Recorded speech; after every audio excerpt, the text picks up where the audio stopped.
que é o capacitismo e os desafios da inclusão no Brasil. Eu estou acompanhada da Sara, da Laura e do Gabriel. Nós somos do terceiro A e meu nome é Eduarda. Para poder começar esse seminário, a gente precisa se perguntar o que é o capacitismo. O capacitismo ele é a discriminação, a exclusão de pessoas com deficiência. Esse problema ele vem acontecendo no nosso meio quando a gente compara essas pessoas ou exclui elas por meio da comparação de pessoas do padrão normativo que a gente tem.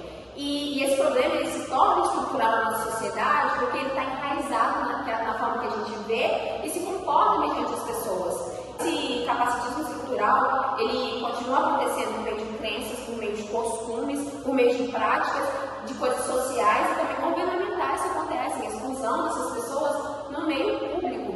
E essa infantilização do indivíduo, ela ocorre por meio da família, inicialmente, e pode acabar se tornando um grande problema com o passar dos anos, porque essa pessoa ela vai crescer, ela vai passar o tempo, e ela vai continuar sendo criada como uma criança, com objetos, roupas e coisas sempre destinadas ao público infantil, mesmo que ela seja em adulto. Isso não se interrompe ainda apenas na infância, né? E vai continuando quando a pessoa é adulta, na educação, por exemplo, em que a pessoa ela não é levada à escola porque os pais têm medo de que essa pessoa sofra bullying, que essa pessoa sofra preconceito dos colegas. Mas isso reforça ainda mais esse problema, porque a falta de contato com essa realidade traz estranheza, né? E no trabalho acontece a mesma coisa, porque essas pessoas normalmente não são inseridas no mercado de trabalho porque a família tem medo dos olhares maldosos que essa pessoa receberia.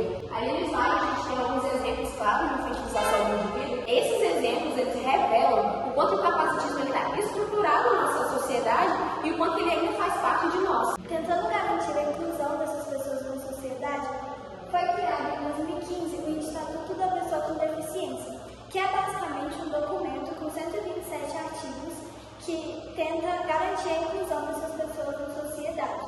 Existem várias leis no trabalho, na escola e no cotidiano em geral. E existem também as leis que criminalizam o capacitismo.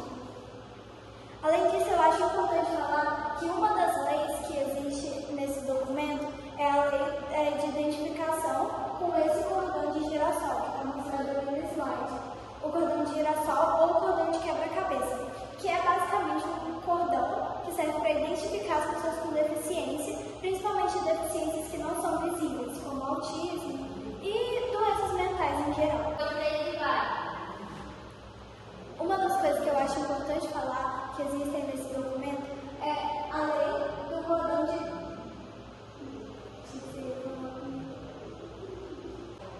Uma das coisas que eu acho importante falar que existe nesse documento é uma lei que cria a identificação dessas pessoas com deficiência. Existe um cordão criado que é muito usado por pessoas com deficiências invisíveis, como, por exemplo, autismo, TDAH e transtornos mentais em geral.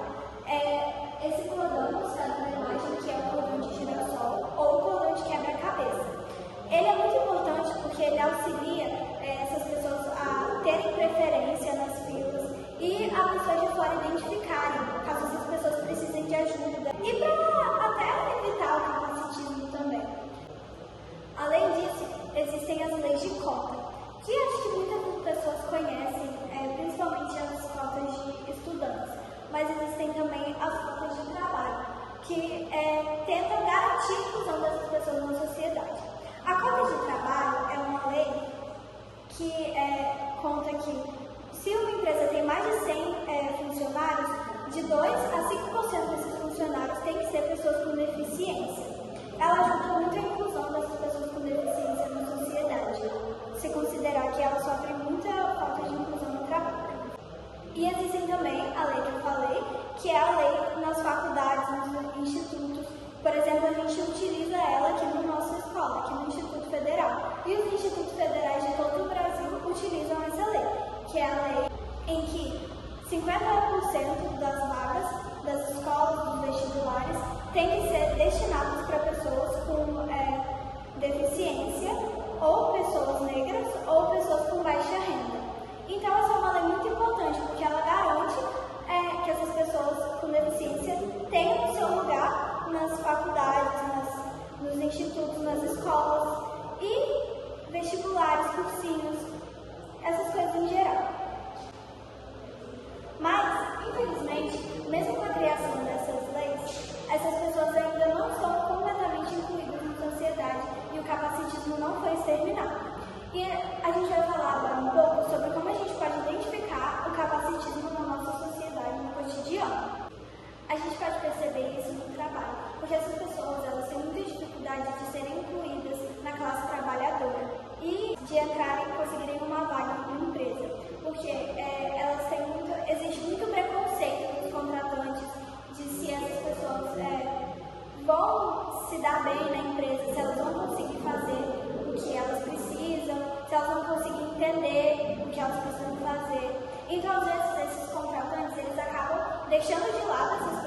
necessária, essas fábricas não são criadas para essas pessoas, né?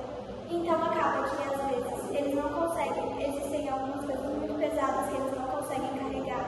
Essas fábricas têm muita falta de rampa, elas são predominantemente ocupadas por escadas e, além disso, os banheiros não são adaptados para pessoas cadeirantes. 49% das pessoas com deficiência que estão inseridas nas empresas, elas já sofreram algum tipo de capacitismo durante o seu trabalho. A educação, infelizmente, enfrenta vários desafios, principalmente nas instituições de ensino, que não são adequadas e adaptadas para receber e garantir um ensino de qualidade para todos os alunos deficientes. Embora a educação seja um direito humano fundamental, ele não está acessível para todos. Segundo a ONU, 75% das crianças deficientes no mundo não têm ensino inclusivo e de qualidade. De acordo com esse dado, dá para perceber que demonstra uma lacuna significativa que precisamos enfrentar. O capacitismo na educação é um sério problema, pois normalmente ela se manifesta no bullying, na exclusão e em atitudes preconceituosas, que podem afetar o bem-estar emocional e psicológico desses estudantes. Por esse motivo, é necessário a educação inclusiva, que proporciona um aprendizado igualitário a todos, independentes das suas condições, e que acolhe e oferece apoio àqueles que enfrentam barreiras na aprendizagem.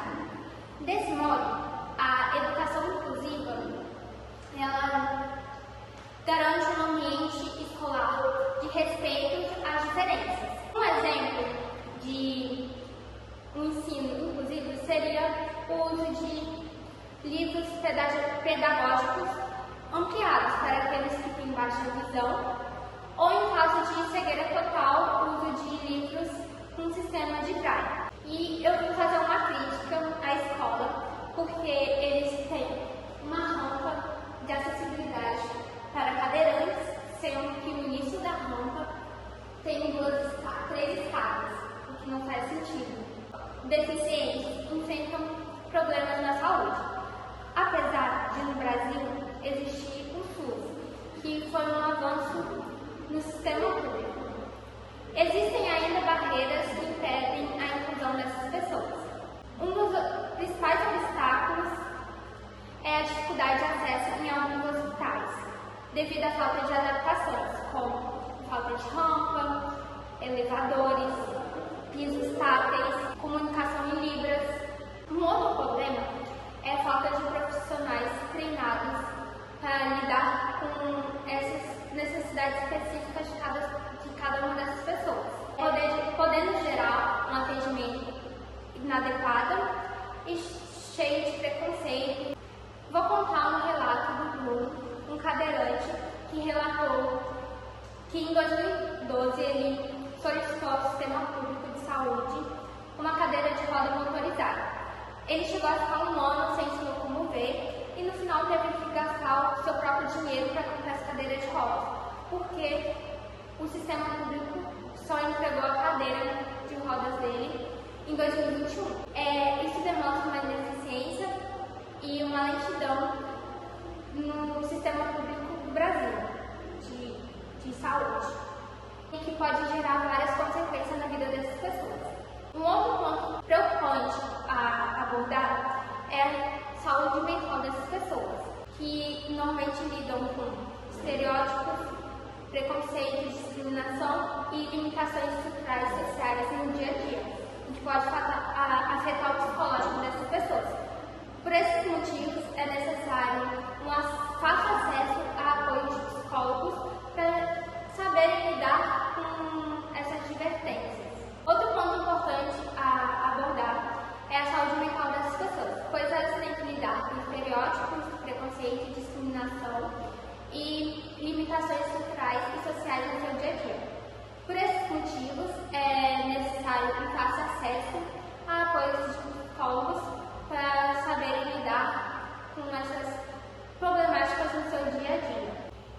psicóloga Carol Garcia promove o pensamento. Pessoas com deficiência têm dificuldade com a mobilidade ou o ambiente impõe essas restrições a elas. No cenário urbano, pode ser visto diversas problemáticas em relação à mobilidade de pessoas deficientes.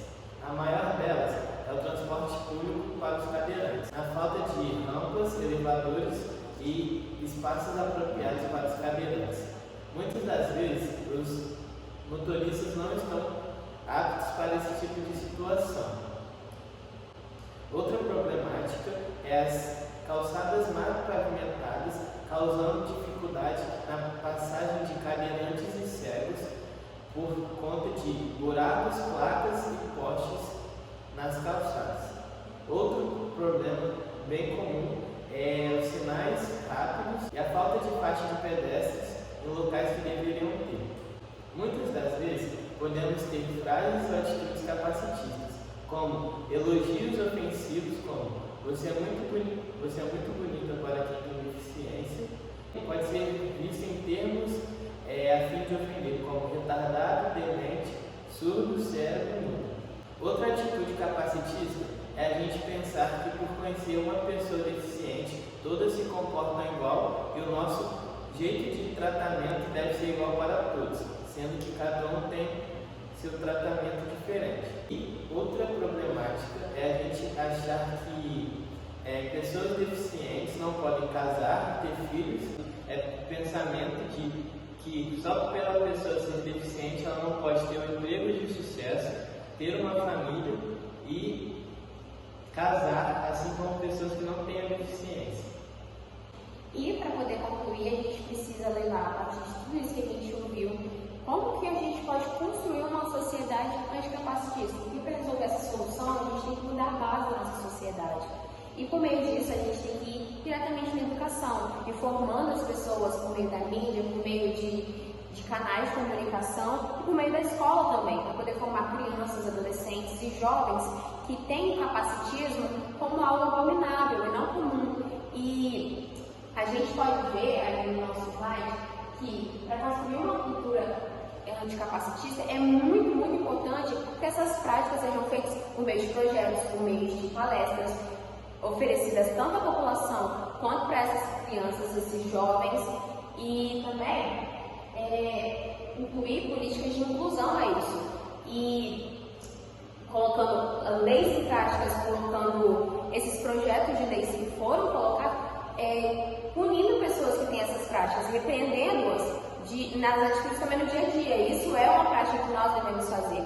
Nós devemos fazer com que pessoas que não se comportam de forma anticapacitista, elas percebam isso pela comunicação do dia a dia, porque é nesses momentos que a gente vê a maior diferença nessa situação.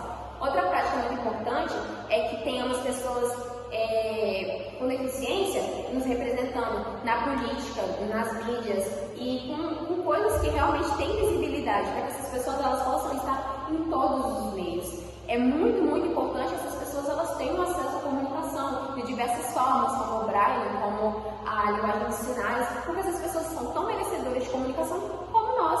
E para poder a gente finalmente começar a ter pessoas com deficiência tendo sua própria vida, tendo seu próprio rumo, por meio também do apoio governamental, por meio de auxílios e também para poder ajudar essas pessoas mentalmente, mas também a comunidade colaborar com isso. E assim a gente finalmente, por fim, ter uma sociedade igualitária no sentido das diferenças físicas, cognitivas, entre outros. E assim a gente finaliza o nosso seminário.